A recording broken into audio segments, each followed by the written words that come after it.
Well, investment bankers are back in business in a big way, thanks to a surge in merger and acquisition activity in the first half of the year. Nearly $80 billion in M&A work has been announced in Australasia for the year to date, almost as much as was recorded for the whole of 2013.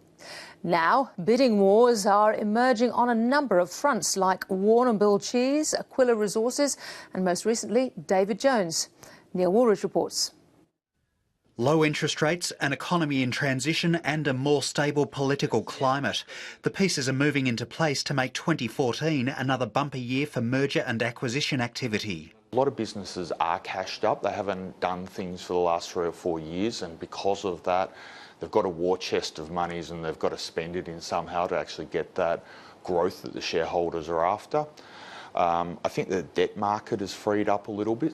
And that's drawing more players into the game and bringing life back to the M&A market after 2 lacklustre years.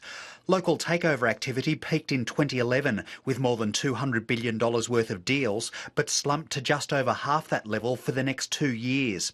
However, more than $77 billion in transactions have been announced so far in 2014, putting the industry on track for another near-record result.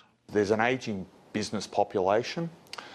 Business owners are looking for ways to get out. Previously, where you've been able to get good organic growth, right, that's kind of gone out the door. When revenue growth is slow, the best way to grow is to go out and buy something.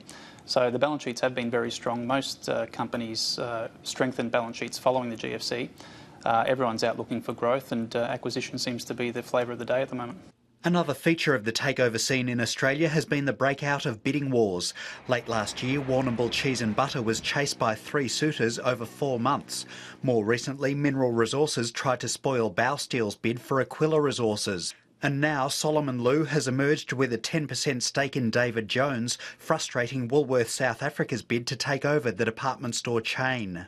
Most times the first bid's not the last, so it enables advisors to position their clients following the first bid. If there's an obvious other suitor that could come in, or a blocking stake actually transpires, then the chances of a second and higher bid coming are pretty strong. And no one knows the value of a blocking stake better than Solomon Lew. For 17 years he's held a minority interest in Country Road, which is again majority owned by Woolworths. The South Africans are now offering to buy Solomon Lew's Country Road shares for close to a $200 million profit, provided the David Jones takeover also proceeds. I think blocking stakes are almost the means to an end, so they don't tend to be the end of the game, so to speak. They tend to be the start, and so as long as you're patient and play the process through, often there's value to be had for people that play the game. Very rarely transactions will happen overnight. They will take time. They've got to be talked about. They've got to be dealt with. You've got to work out your term sheet. You've got to get yourself to a non-binding offer. As Solomon Lew is proving, patience is perhaps the most important virtue in reaching the end game.